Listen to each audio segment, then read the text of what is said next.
Hey everybody, what's going on? Hey, Thanks for checking back in. We're here again, yet again. We have flipped the room around because we wanted to show off some of his cool gear. the other side. That's right, the dark light, same light side, the same lights turned Same around. lights, different dark room. That's right. Side. That's right. But hey, we want to say thanks for checking in. We're kind of really happy with everybody that's been listening. Yeah. Lots of good feedback. Everybody's saying that they're listening and enjoying the podcast. So here's to a bunch more. We're hoping to put out quite a bit more. We've got still quite a few videos in the can and a bunch more coming. There's so much not only is ready to come out, but so much more that we're like, oh, we got to do that. Like we've got all this gear that we've been collecting. It's probably not a good thing, but I've been collecting all this gear and stuff for all these years, and I need to put up videos on the internet so you don't have to buy all the stuff I shouldn't have. Or you can buy the stuff that I did and love. So we both got, I've got 2 or 3 preamps that we need to review. I've been using my HX Stomp on the bass that I really want to show you guys. He knows I got that Corey Wong plugin, that Neural DSP plugin, and I really want to just like put up a couple, demo tones of that and see what you guys are doing with that one too. My buddy just got that Petrucci one as well, which is super cool. The DSP stuff's really cool. So if you guys are in a quad core, Doesn't Tim Henson, Polyphia guy, he's got one too. Gosh, I love Polyphia. I can't get in it. I want to be into the mathy gent stuff. I'm into I like it. At first I was like, I don't know if this is my thing, but like I never liked all the gent stuff. But man, their bass player too. Oh, the dude, he's doing double stops and like you have to or like he picks and then pluck like that's how he does that thing. It's crazy. I feel like some of that stuff, the bass is almost inaudible. Like if it was gone, you wouldn't. Percussive. If it was gone, you would know. Yeah, but it's like layers of synths. Bass is in a weird world with like metal and this like progressive, like very scoopy. It's the dark glass thing. Yeah. That's the tone. Yeah. That is the tone. It's very just like dark glass bass, which I love, and I would love one in my arsenal. But I don't know. It's sometimes it's a little much. Yeah, not even a little much. Just like it's so scoopy. Like when I listen on my in my car and stuff. The scoop is a little much. Yeah, I think the vintage Microtones one does that a little bit less. But when you really lay into Microtubes? When you really lay into them all, they kind of have that signature thing, which some people would call like an Ampeg thing. But I got an SVT right here. I don't really hear that same Ampeg thing that people talk about a lot. Yeah, but that might be an EQ thing where everyone would just like kind of overdrive the top end a lot, but then just like add bass and add treble or something like that. Interesting. But I'm into it. I'd like to have it. Dark Glass makes a new thing now. Is it called Atom? It's like a green box. It's got these sliders on it, and it's digital, I think. And so it's got multiple ones of their pedals in it, but you can do these weird, like, there might even be like a compression knob. I haven't looked at it in a minute, so, this could be completely wrong. But the way it's like this weird, I don't know, it fascinates me. I did not expect to be fascinated by another dark glass pedal kind of like that. I need to check it out. Tim LaFave is using it a lot, and I love him. So yeah, he's a good one to love. I'll have to check it out. I haven't seen any of that new dark glass stuff. Yeah. So, did you mention you were selling stuff on Reverb? Did you say that yet? I've sold a dude. Oh my gosh. I'm so more and more over Facebook and Marketplace and like all this like reselling stuff. I'm trying to sell like this mic capsule online, and I keep getting these offers for like hundreds less. And I'm like, we'll take a couple $100 and a Stratocaster neck. Dude, I had this guy just every second. I keep declining. I'm like, you are literally $400 off. It's a mic capsule. It's not that, like, it's crazy. This guy's like $400, $500 low.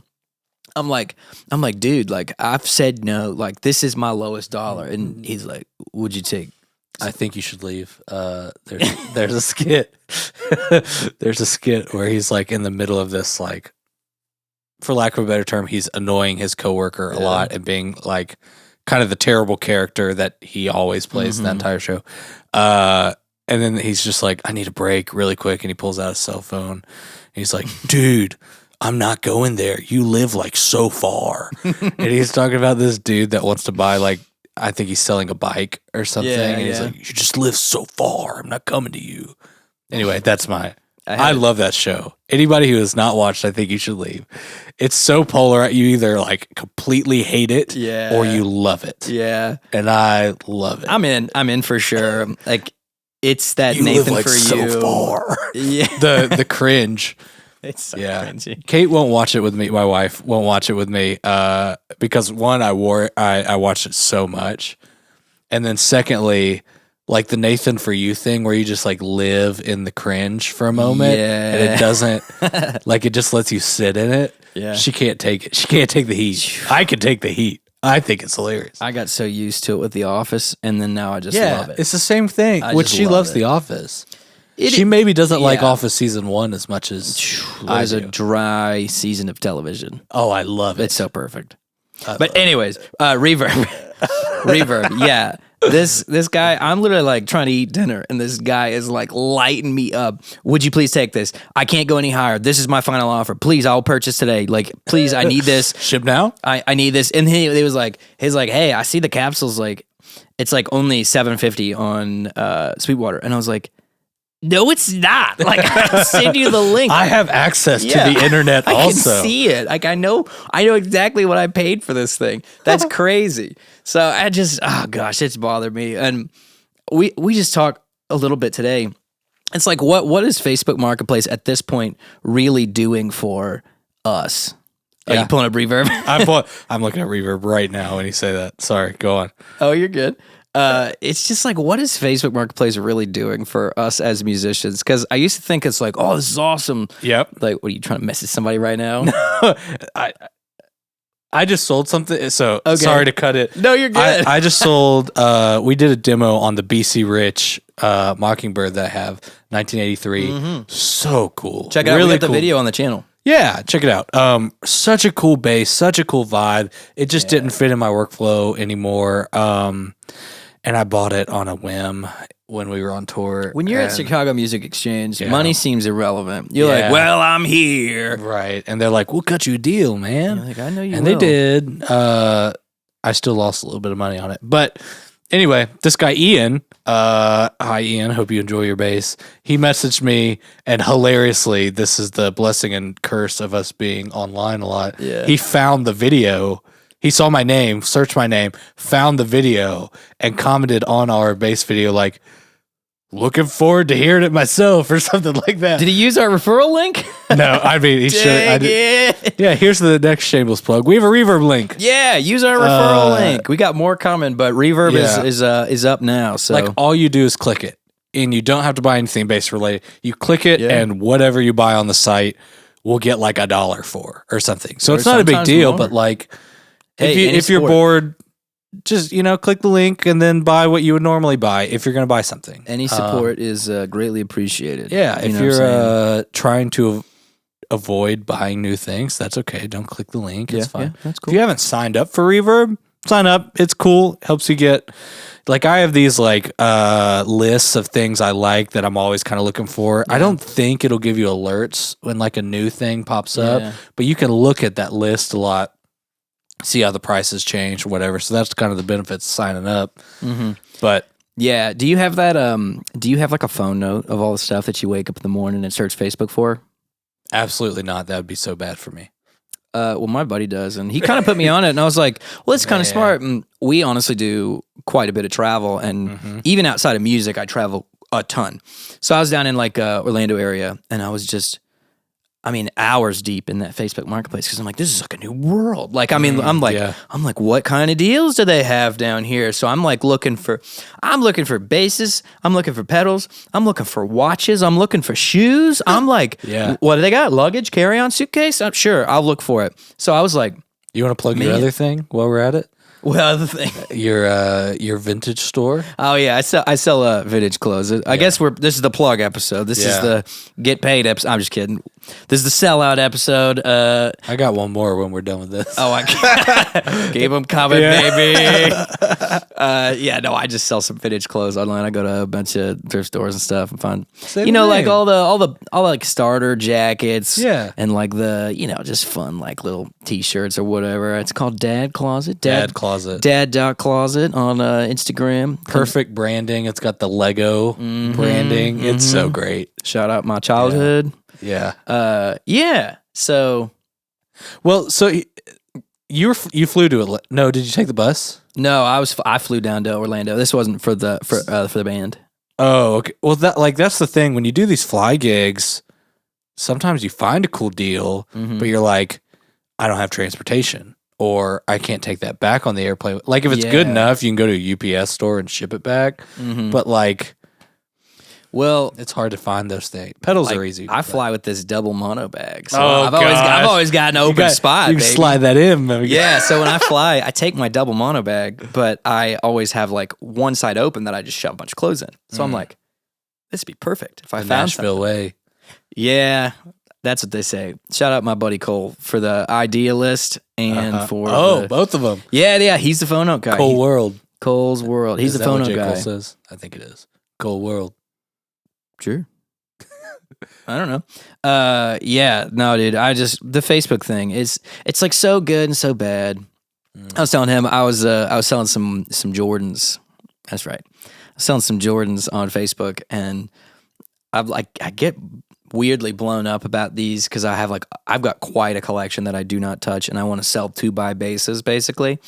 And I'm like, that's right, more gear. So I was like, okay, I'll put them up. So I put them up, and immediately, like 5 or 6 people, but the first guy that hit me up he's super nice. I start like figuring this out. He's like, cool.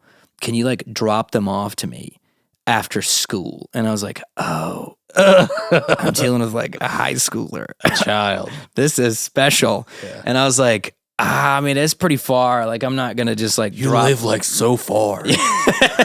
I'm not gonna just like drop it off to you. So and that's weird. He goes. Well, I'll just have my mom meet me and you. And I was like, oh my gosh, this kid's getting chauffeured around. Very nice family. Very appreciative of the business. Met up and it was cool, but it's just like hilarious to be like, this kid's out here wheeling and dealing. This is a Facebook reality now. That's the problem too. Like, it just feels dry. Yeah. Everyone knows where to look for everything. Like back in the day at Craigslist, your mom would get scared you're going to get murdered. And you're like, because of that risk, I can get this OC3 for $20. And Craigslist would hit the waves as trends would change. Craigslist would, there'd be a big wave, but yeah, dude, I don't know. Everyone knows to look on Facebook Marketplace. But they also know to sell on Facebook Marketplace. Right, if they want to get the most money for their thing. And somebody in Ohio will hit them up and be like, hey, will you ship this? And you're like, no, I don't want to, but if you make it worth it for, I'm not looking to forge a box. Right. So it's... I wonder what the next... Yeah. Shipping basis is horrible. Oh, it's not fun. It's horrible because you make it... you make it work. You stuff the thing with whatever you got. Hopefully you got like an old box from a base that was shipped to you. And you're just like, hope it works. Yeah. Like hope it works. Because if you're not shipping in a case and it's just showing up raw, my brother in Christ. I have never, ever shipped a base raw. You've shipped a base raw? I've not shipped a base raw. I've received bases raw. Oh, no. That's even worse. No, from Lakland. That's how they've sent them. Oh. Yeah. And it made it there? They don't come... But from the coming probably from in them, a gig bag or something. No, raw. My brother in Christ, raw. like that sugar bread in the raw. Morton salt base. No, they obviously they've got specific packaging, so it's fine. Sure, yeah, it works. And if something was just screwed up, I'd have protection, knowing that I could message him and be like, "Hey, the neck is snapped." But totally. Dude, it's nerve-wracking. I've shipped weird stuff, the size of guitars. I sold a snowboard on... Man, this podcast is just not about bass today. I sold a snowboard on Tricky. eBay. I charged like $60 shipping, and I think it was like 60. I think it was every bit of 60, $65 because it's not heavy, right? A couple pounds, but it's 5 foot long. Yeah. So, you know, I buy like I get these 2 huge boxes, and I just shove them together, and I just tape the snot out of the middle, and I'm like, well, we'll see what happens, because you know, at least the board's a little durable. Yeah. I'm just so done with it that every time I ship a bass, I pay someone to pack it and ship it and insure it. It's not like my shipping cost is like $100, $150, but it should be with they a just bass. do it, you know. It's a bass. It's like, especially if we're talking a 1983. Is it 83? Yeah, it was 83. 83 BC Ridge is like, well, we better do this right, because you're And not just going to order a new one. Yeah, and the case it came in was kind of open cavity, because I don't know if they made custom BC Ridge cases, because That's gotta be- body shapes are so wacky. Imagine working there and you're like, daggone, we got to find another case that this fits. Like, what are we gonna do with this? We didn't think this through. Yeah. So they just wrap it on the inside and pat it on the inside, and then like maybe a small layer of bubble wrap around it. Sure. The thing too is like you said, like this is a 1-room operation. So now you have seen that side of the room and this side. That's all there is. And so if I'm trying to keep a bass like cardboard box, it's like sitting in the room, which you can see the clutter. I've got something Throw it in here. the I've got- rafters up here.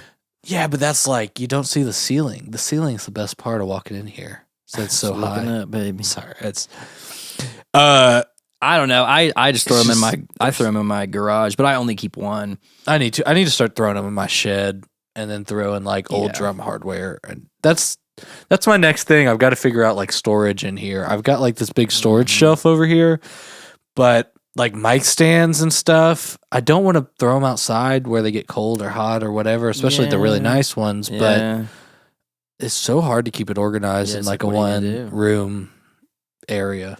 Yeah. I could throw them really high, but like, do I want to get up in the rafters every time I need a mic stand? Look at that ladder. Yeah, I do have a little step ladder.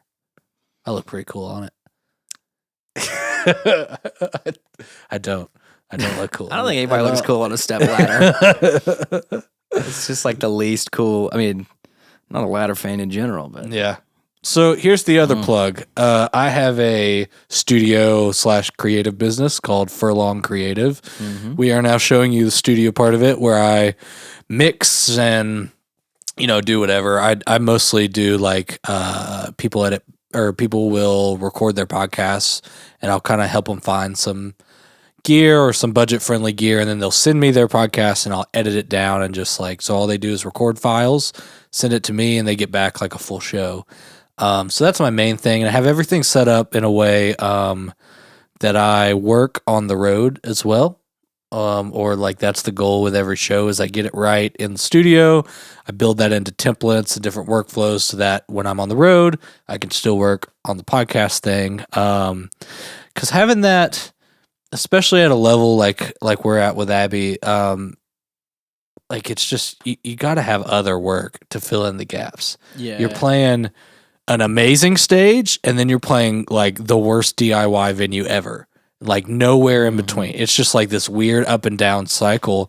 Having a job on the road, that's pretty big, especially, I left like kind of a nice church job where I was getting to do some audio engineering and some lighting and some whatever else.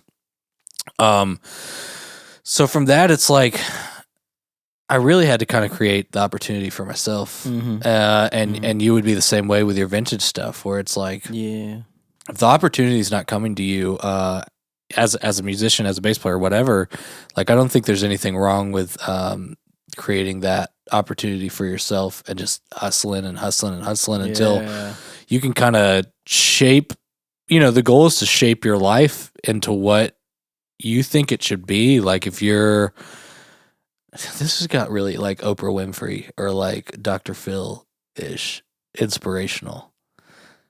Inspire me. Maybe I should get some piano music behind this. But this may be my soapbox for the day too. It's we're both testaments to, like, if you feel like you're working too much, if you feel like you hate your job, and I'm not saying I necessarily feel all these things, but I have in combination. It's like, Don't just like sit and be sad about it. Yeah. It's okay to do that for a period if you think your love for that job or whatever is going to come back, but it's just a job. And as a musician, and like a musician, for example, we live in Lexington, Kentucky for now, and there's not like some huge music recording whatever scene here. And so this is an example of us kind of making the opportunity for ourselves, business, you know? The internet gives you some amazing tools where you don't need all this. Like even like Nick has a UAD Spark, or no, Volt. Spark is the subscription. Volt 76. Like, dude, get one of those, start recording into GarageBand, and you can send, like, it could be on a major track. It's just more about, everyone's kind of realizing collectively it's about who you know and your influence. And so now, like, Instagram or whatever is this big, like, war zone of spreading influences. It's, or maybe even cesspool would be a good word to use. But, you know, it's just like, you just have to play the game in some respect. Like, if you're not in a Nashville where you can go have some friends and this friend group gets successful and this friend group goes to you for the bass parts, for the studio stuff, you know, maybe you're in freaking Alaska. I don't know. You got to use the internet and you got to figure out, like, where's your niche. And then separately from that, define what failure is. Like, if you're not a professional bass player playing for John Mayer, anything below that, do you consider that failure? I certainly don't. I think I consider failure, or I consider like winning in life being, you know, having a balanced workload, making creative stuff, being able to pay your bills, not feeling scared about that. But that to me does not always mean like just playing bass. Yeah. And like only having a roster of just doing this one thing. To me, that means like, I haven't had to do it, but there would be no shame in being like, hey, you know, I need to hit my number and my budget this month. I need $200 more. And so I'm going to go Uber and make $200. And at the end of that, you have enough money to pay all your bills for the month. And maybe you didn't play as much bass for hire or any bass for hire, but you made a bunch of creative things, put it out into the world. And it made you happy doing that. You know, at the end of it, like, I don't see that as a failure at all. No. I think it's interesting. I had to make my way with this, and I'm not claiming that I have any success, but I have successfully opened up my schedule and successfully done a lot of things that I want to do. And I think there's a lot to be said. And it hasn't been easy, and I haven't it's been a lot of hard work. Every day I've been hustling. But I just feel like I'm at such a fun spot where I get to play bass, I get to do the things I want to do. I get to work on the things that I want to work on, and I think that's worth quite a bit to me. So, and you know, another cool thing, because I'm kind of into money and finances and schedules and kind of analytical stuff. I like that. If you're not in a Nashville or not in a like big city, a place where there's a recording industry or whatever, like again, we're in Lexington, Kentucky. There's a little bit of one here, but not to the level, you know, because we're like 4 hours from Nashville. So if you're going to do something big, you either really want someone specific who lives here, or you're going to go over there. You know, there's, or like if I'm doing a major project, I might even use my budget to try to go to Nashville. Anyway, use what your area has to offer too, because if you don't live in a big name city, you could probably get a house. And people in Nashville may never be able to afford a house, or may never be able to, you know, they can afford a house that's just big enough for them, but they can't afford the house with a garage space in it that you can turn into a studio for creative stuff. So it's just like, don't just get down in the dumps, like use what you and your area have, to its advantage. And, you know, if you have if you're married or if you have like some kind of partner, it's like, there's also a lot of privilege in having that discussion with them too. 'Cause I'm married, and like when I took a risk starting my business, had to be a conversation with my wife where she's like, I'm giving you the freedom to do this, where maybe we're just losing money for a period of time or whatever, but you can strategically use that to kind of get ahead. And I realize not everyone listening to this is going to be married or in a relationship like that, but like, look at your situation. Like, yeah, maybe even list out all the cons, but list out all the pros too of like, I'm not in Nashville, so housing is cheap. So like, oh, I could actually make a studio in my house that doesn't close after, a few years. Like all the studios are closing or moving or whatever. Just kind of use what you've got to your advantage to do something that is unique to you, which is kind of what this channel is just us realizing we're in like a phase of life where we can have fun and experiment and talk about what we enjoy and maybe share it with people in a way they might care about. Yeah, you know what to say. Scared money don't make none. No. My money's a little scared some days, but yeah, sorry this became super soapboxy. But it'd be cool. In the future, it'd be cool to talk more about finances, maybe even with someone who's really good at finances for people with LLCs or finances for people who are traveling musicians. And it's not the glorious life that people think it is. No, because I mean, dude, you could hypothetically be making like $1,000 a show, but only if you're playing. I mean, 25 dates a year, you're making $25,000. Yeah. So it's like your daily rate not is livable. Yeah, your daily rate's crazy. Right. But then you have to fill the rest of the year with work Yep. to get up to like what you would consider a normal salary. So it's like really good money for the work, but not livable still. Yeah. It's just people don't realize that it's not glamorous like that. And assessing your schedule. That's as a full-time like a touring act. Yeah. Or also like maybe your main gig doesn't make much money.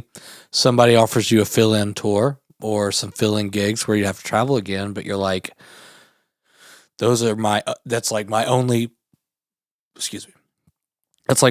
week home. And you're like, no amount of money is worth it to me to not have that time to go home for just a second. Yeah. And kind of flexing your schedule where you're like, hey, this is my rate, but this person offered me this opportunity. It's crappy pay, crappy gig, but I have the time and I kind of want to do it. So like, there's still got to be a spark in there's there. nothing, and I do think whoever started telling people that if they have a good 9-to-5 job that they enjoy and they fund their music passion or their creative passion with that money, whoever started saying that's a failure, I think that's the biggest hunk of crap I've ever heard. Like if you are passionate about something, you enjoy your job, maybe you're testing the clicky part of a pen at Bic or something. I'm trying to think of a job that actually would be a lot of fun. I don't know. Maybe you work in a cubicle and you just like sign papers all day. If you enjoy that job and it's fun to fund every time you sign that little paper, you're like, that's another bass. It's coming to me. Like there's nothing wrong with that. That's awesome. There's this work culture where everyone's like so stressed and so whatever. Like it's important to try to leave that mindset behind and kind of refocus. And a lot of people did that during COVID. They kind of realized what matters. Family matters. Passions matter. Mm-hmm. Not to say that success is being a touring bass player, because that's obviously absolutely not what 99.999% of people want. But that's what we felt was something we wanted to do, so we pursued it and we kind of paved it for ourselves. And again, not saying that this is any amount of success, but at the very least, it is for us. Yeah, it's just like, not even to get spiritual, but like whatever in you has given you that passion. Defining happiness is like being able to use that passion and making sure that you feel fulfilled when you're doing that. Like that's it. So if you play 2 cover gigs a week for $50 and you are freaking loving it, that's awesome. Cover gigs give me so much life. Like even if I wasn't touring, I'd still be just playing the bars. And I wish I could play the bars. I just can't with my schedule right now. I would love to be playing the bars. It's hit or miss. I I mean, hate the bars. Any day out's a good day out for me, unless I just absolutely hate it. But like, man, playing in little country gigs and the rock and roll gigs, I love the cover gigs. I'll play 4 hours. I think it's. Yeah, I usually play 4 hours, 10 to 2, man, something like that. I think it's so much fun. I miss getting to do it. I hope I get to do it again here soon. Something special about it. Something like, it's not even euphoric about it, but it's just like. Luckily, my cover band with Lauren Mink is like just a tick above. Like we used to play the really nasty, annoying bars. Now we're just like kind of a tick above that, and I'm really enjoying it. We might not necessarily play as much, and plus my schedule's kind of crazy, and so they have to get fill-ins every now and then. But like we play like a really fancy restaurant where people buy food that I can't afford. That's a lot of fun. That's a because dignified gig. You don't have somebody like sweaty, half drunk girl going, "Can you play? I don't know, Wonderwall? Can you play Wagon Wheel? Yeah, can you play?" Like, or like trying to touch the key. You know, that's the part I don't like. Yeah. But like, again, there's something just fun about. Man, we used to play at this bar. We have separately played it, but it had this.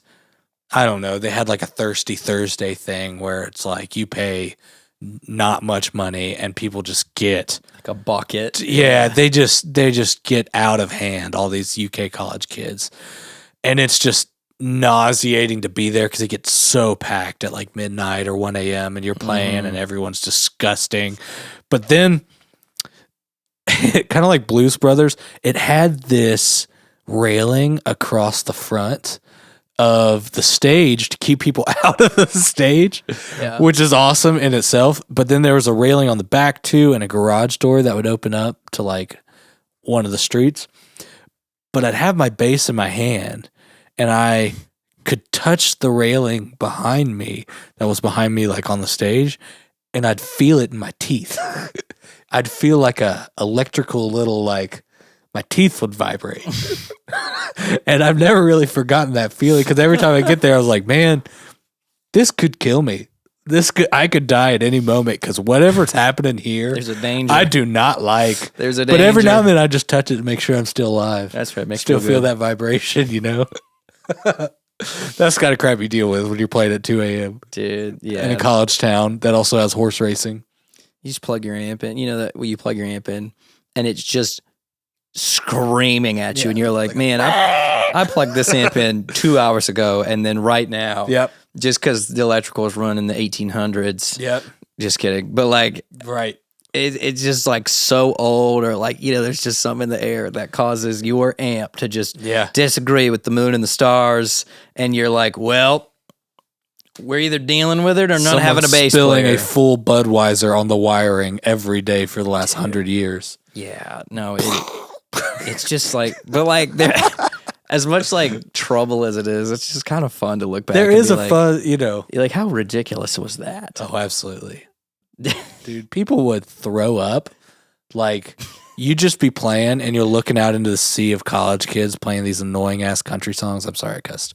And you'd just be like, you'd see someone who's like sitting on the bar or sitting on these weird like tables and stuff they'd have, which why are people sitting on that? I don't know. And then they just start puking. And it was the worst thing I've ever seen. And I like when I close my eyes, I still see it. And you're just playing Old Red. And I'm up there, you know, playing Wagon Wheel or something. And I'm like, I hate this so much. Dude, yeah, I've been in the middle of sets and like watch people get escorted out. Oh, that's fun. And you're like, you're an adult. Yeah, yeah. Like, you are a full-grown, tax-paying, law-abiding adult. And you cannot handle this right now. Yeah. Something about this Billy Joel cover got you too rustled up. So if you could just get like a tick above the worst bar in your town, it's a lot of fun. You got to do them, and I'll still do them. Dude, if somebody called me tonight and was like, you want to come play this country bar? I'd be like, yeah. Absolutely not. I'd be like, yeah, I'll be there. I've done it too. When I was in college, like the last, I went to a very conservative college, and they had a curfew, and nice. I never really drank or anything like that. Not really for any reason. Like, I just don't enjoy it and see much value in it for me personally. But I would make it really clear to my RA, like, hey, This is what I do. This is how I pay for this freaking expensive place. So I'm going to be there, but you can like, if you have to check on me or something weird, make sure I'm not doing anything I shouldn't be, like, that's fine. You want to come to the gig? I'll put you on the list, man. But so like, I'd be up there playing, and then again, going to this like really conservative school, I'd look around and be like, you're in my first period class. You're in my second period. Like, everyone just locks eyes, and you're like, everyone just, they're glazed over and they're like half sweating. And you just see in their eyes, they're like, please don't tell anyone we saw each other here. And if I see you on campus, I'm not saying a word. Yeah. That was and you watch, like, you learn your 40 or 60 songs or whatever, like, so well. Like, I would always use charts because I don't care. I'm not memorizing a top 40 song if I don't have to, and if I'm making $100. But if I'm looking out into the crowd and you see you're on autopilot because you played these songs a lot, and you just see these narratives of like weird dudes getting shut down, or like just these weird, like, it's like a movie in front of you, and then the person throws up, and then the person from earlier like gets the confidence to ask this girl, totally rejects it. I would always leave with more questions than answers. There's always more questions that come up it's from like free entertainment. Yeah, that and your teeth vibrated, and you're like, this is a good time some days. But with where we are now, playing these honky tonks across mostly the South, my brother in Christ, these places I've never seen anything like it. It's just crazy to be in like Bristol, Tennessee. No shade to Bristol, but like, it can be a little honky tonk of a place. Yeah. Like, it's just so funny to watch this mass exodus. So we'll like, we'll finish the set or whatever, and we'll all walk out to the back, and then here comes everybody because they've got a smoke on the patio. Yep. And you're like, all right, let's all just get to know each other. It's a meet and greet now. Yep. It's just hilarious, man. They're like, well, gotta smoke. Gotta meet up with you. Gotta smoke in the back by the bus. Sometimes, just special. Just special. We love a good honky-tonk gig. The armpit of America. Yeah. I'm not saying that about Bristol. I'm saying that generally most honky-tonks. Dude, I have a good time. We've been to Bristol, this place in Bristol twice, and it's honky-tonk, but I love going. That's awesome. We always have a good time, man, and, we got to see the track first time, and that is the best part about country music, because I've ended up at some races and some, like, the county fairs that we do, and there's they do, like, the mud bog. Have you seen a mud bog? No. Do you know what a mud bog is? Mud bog? What a mud bog is? No. Like a mukbang? Totally different. Like eating food on camera? No, mud bog. Okay, so at a fairgrounds or middle of a field, doesn't matter. They've got like a pit of mud, and you have whatever car you have, and your goal is to not see humans. That's good. I like this already. Well, there's humans in the car, so that's true. So you see how far you can get your car in, how far you can go into the mud, and it's like a pool of mud. Like, it's not just like, this is like an intentionally very tough place to get through. So you got people with these like old Jeeps, and you got the big trucks or whatever. Well, people just will go, and like, this is like before our sets, like 6 p.m., and we're just over there just eating popcorn. Bees are swarming your head. You're in these bleachers. Have you never done a county fair? Not really. I've never gone to camp. I've only played them. It's hilarious. There's the one that I have in my mind. Maybe as a child in Nicholasville. Oh, no, this is totally different. This is in West Virginia that I'm thinking of right now. So we're playing it. Yeah, we're playing like an hour after this, 2 hours after this. Dude, it's just everybody is over, and it's like a big deal for that. They're like, oh, I got to get my Jeep, or like my Volkswagen Beetle that I put up on a lift kit. And then they're like driving it through the mud bog. And then they have a rope attached, and whenever they get in there, they stop the car, and then a tractor pulls them out. Very nice. That's it. Can they go through, like, is there a chance that they get all the way through it? I didn't see it once here. Okay. So these are professional mudders. I don't know about mud buddies. I think every single one of those people have a different job. No, that's not what I mean. I think every single one of those people is a hobby. This is a pro level. Yeah. What's it called again? Mud bog. Mud bog. You guys know what a mud bog is. You won't know. He didn't get it. I don't think I've looked at the analytics of where you people are from. I don't think they know.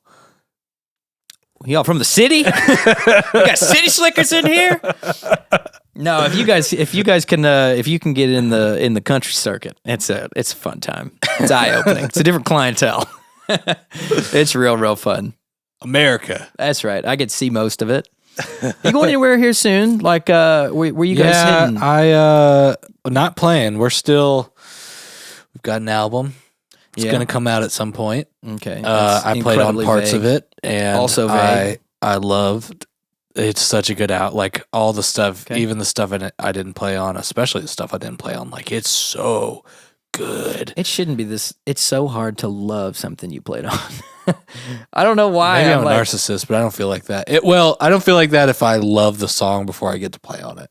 No, that's what I'm saying. Like if it's something that I made, I could never put it up against something else and be like, oh no, I like that more. Oh right, totally. I can never like my song more. Yeah, but no. So you guys aren't. So we're going to Atlanta and we are shooting a music video. Nice.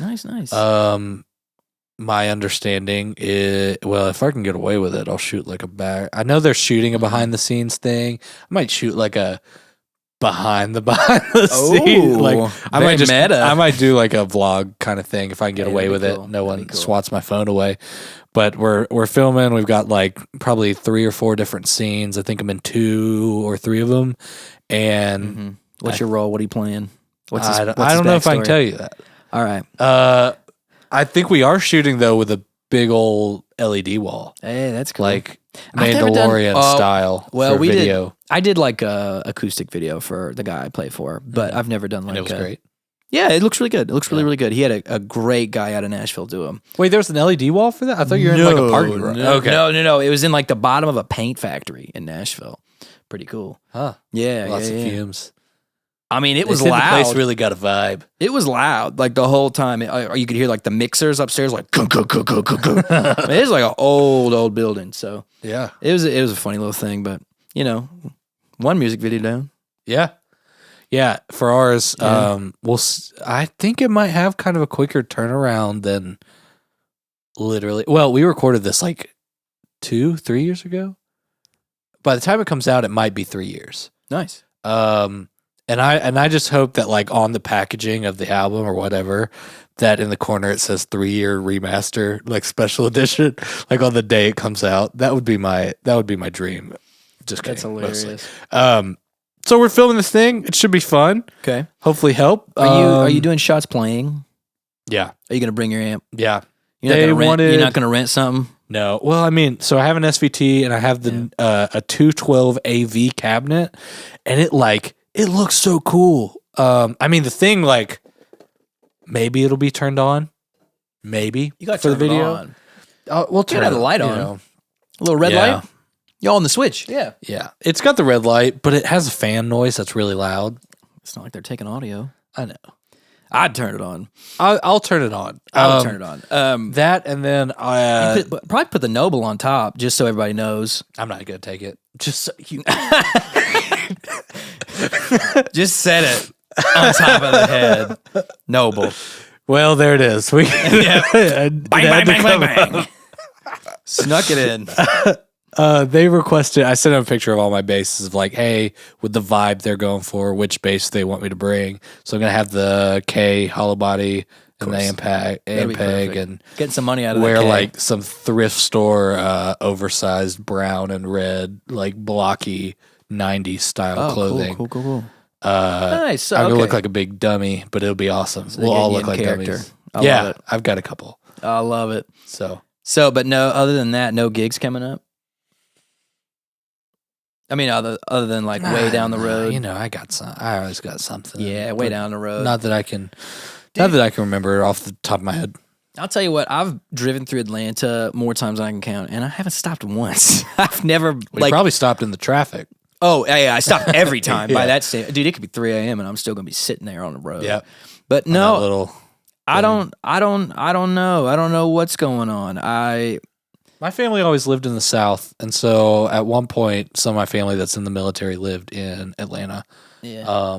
I always enjoyed it. There's like Little 5 Points, which is kind of a little too touristy now. It's like supposed to be the cool spot, but now it's like supposed to be the cool spot for tourists kind of thing. I don't know. The baseball game, that new stadium looks pretty cool. Truist Park. Yeah.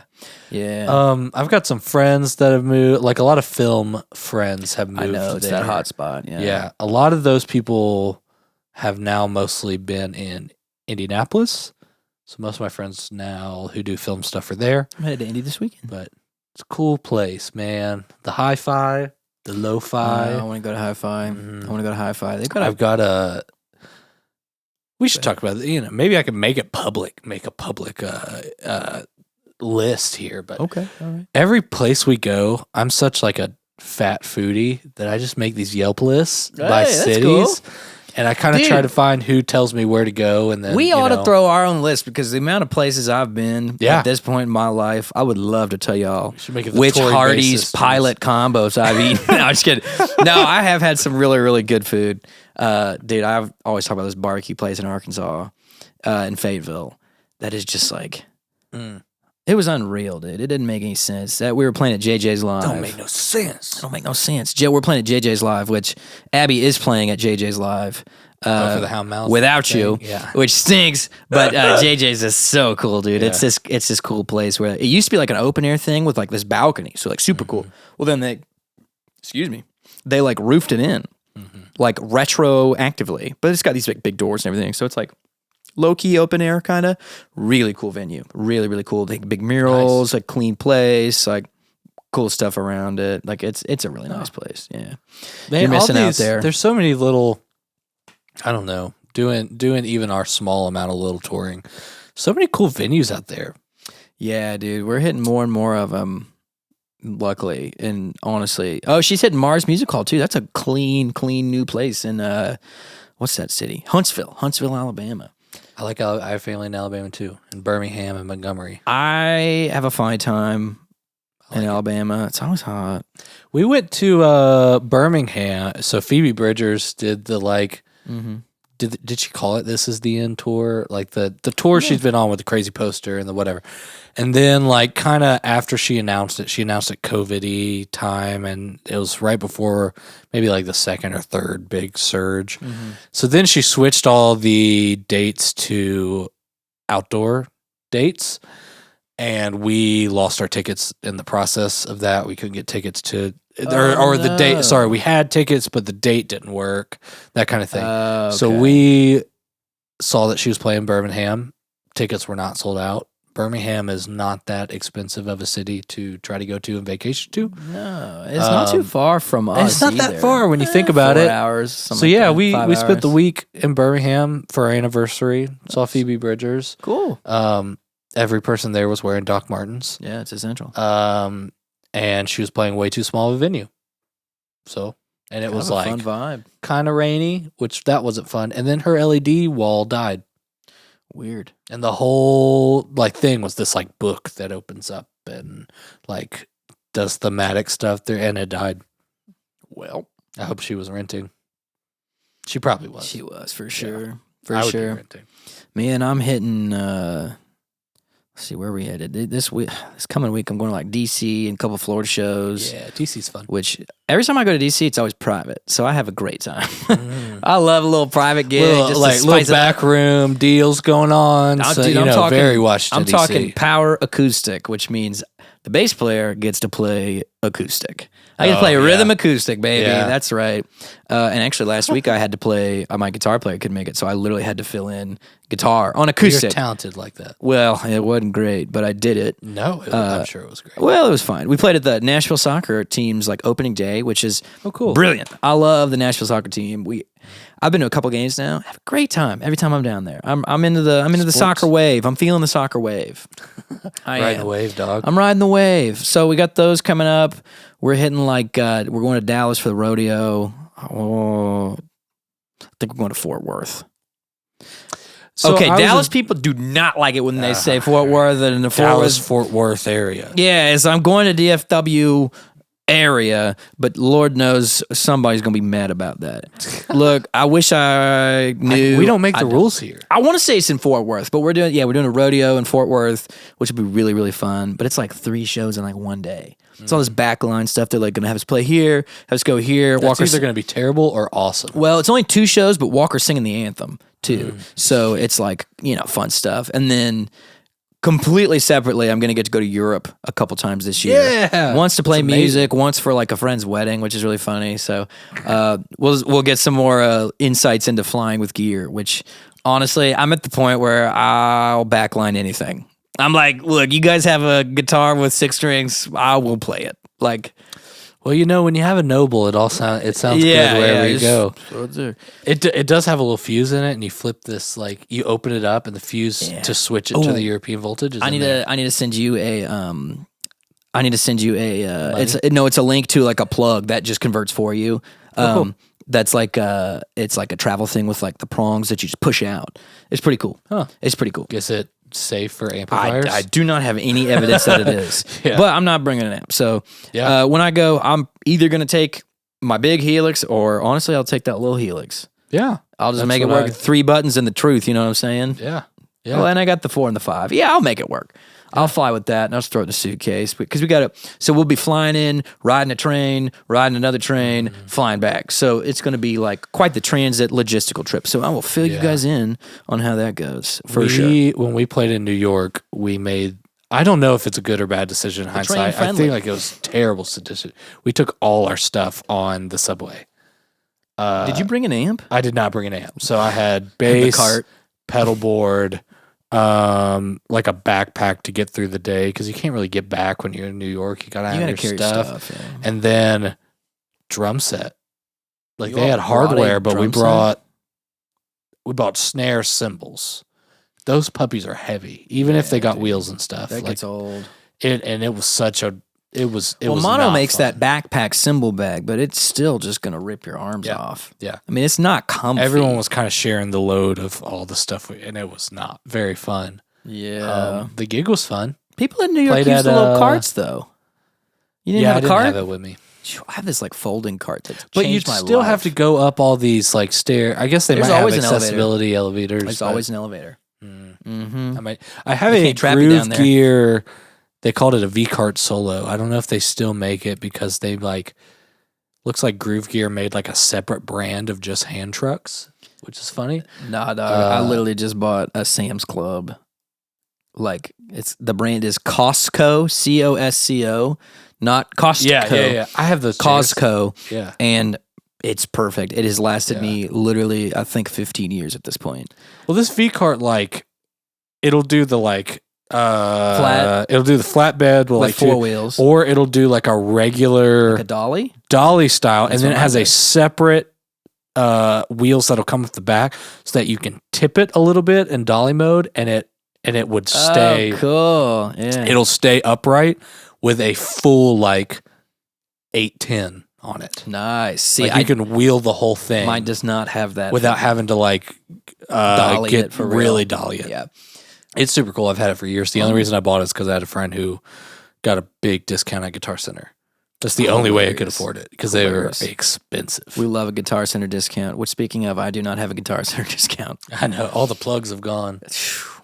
We need to get replugged. We need to get replugged. So use our reverb link. Yeah, that's right. I think we have a Z Zounds link too somewhere that's on our YouTube. We're trying to figure that one out. And then we have. I think we're still waiting to hear about that one. You put it in the description. Never mind, we got it. That's right. I'm remembering now. It's in there. I don't know if it's any good or not, but I'm remembering now. We don't have a good way to support the channel yet because YouTube's made it a lot harder to monetize. If you guys, I don't know, we haven't really talked about this, and we're 53 minutes in, so I guess we can talk about it. Clean it up, Johnny. I started a YouTube channel when I was in college where you didn't see my face. You just kind of saw my fat belly and the bass. I played bass covers kind of in the golden era of when people were actually searching for that on YouTube. Not really so much anymore. But he has a really good cover of Hillsong's Oceans. Stop. It's there. I'm going to go unlist it right now. No, it's linked down below. All right. It was bad. It was not very good, but stop! Don't let me derail you. What were you talking about? It was just nobody was really doing it, and it looked like slightly better quality wise than kind of your average person. Sure. I just got burnt out on it. I tried to do it. I didn't know how to use cameras. I still really don't, but I didn't have a place. I was in the dorms at my school, and it just got too much. And I'm lazy, and I don't like to learn songs if I don't have to. So anyway, I just kind of let it go. But that channel was monetized. Had about 1,200 subscribers and like to this day maybe like 700,000 views on the channel as a whole, good, which man. is pretty That's great. Awesome. But I let it sit, and YouTube kicked me out of the monetizing platform thing. Like on YouTube. all those views, like I was using copyrighted music, and so they would take most of the money. But Google has like this ad thing that kind of banks up, but they only pay you out if you hit. It's like 30. It's like either $30 or $50, and I had like either like $28 or like $48 the whole lifetime of the they had only paid me up to $48, and then it expired because I didn't hit that and I stopped making videos. Man. And $50 gone. I know, out the window, dude, all that work. Anyway, all that to say, like, one, I think it's a lot harder to build a YouTube following right now, which is okay. Like, we're down to the challenge, and we've kind of already built really fun community. We're thankful for people watching and listening. But YouTube's made it like way harder to get monetized because they've been through all the controversies the last few years, and like frankly, I just don't think they want to pay many people. Yeah, which I understand. So then that's why we're gonna create some T-shirts eventually. Yeah, we're gonna create some kind of merch at some point. I feel like in the future they have a new thing called Súper Thanks, which is just like, hey, if you enjoyed us, leave us a tip, and you just bloop. We thought about doing Patreon. Maybe that happens one day, but we don't necessarily want to hold content back from the general public. Yeah, we really, we want to be a useful reference on a lot of this stuff, especially the reviews. We just want people to be like, hearing it from somebody that's not being paid by anyone and doesn't need to do these. Like, we literally make $0 off these videos. These are purely for like scientific research at this point. I mean, we just want to, and we just want to show you paid. We're not going to like shy away and just not going to get paid by stuff. But like, if we do get paid, we're going to make that very apparent. And I think people online do, but I think it's cool that at this point we have been swayed none to do these reviews. Yeah. The only thing, and you will have to, watch out anybody who gets sent stuff, like including us, like watch our bias kind of thing.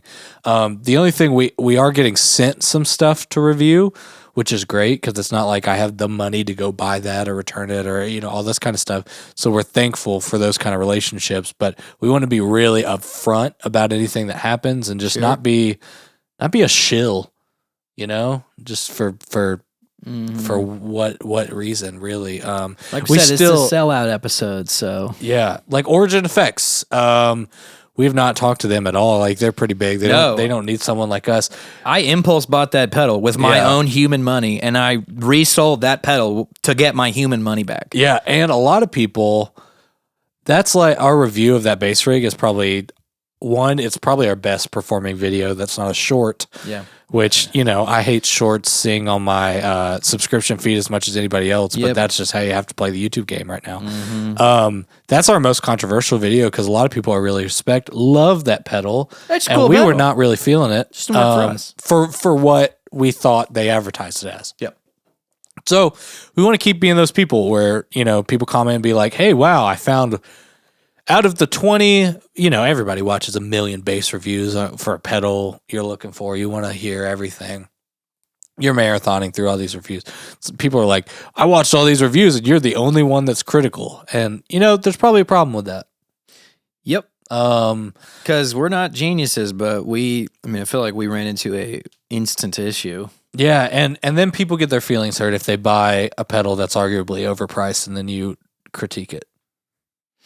But I didn't make that argument right here, certainly. Who said that? Who said that?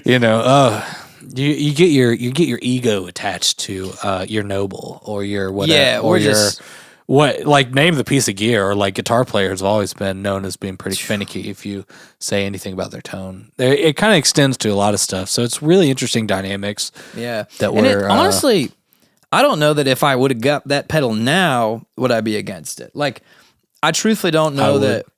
I don't know. Like, it's not like a definitive yes or no. It's not like I'm done with the pedal forever. It's just at the moment it's not for me, and I feel like it was a critical look at it. But we wanted it to be that I'm going to take this one pedal to the gig.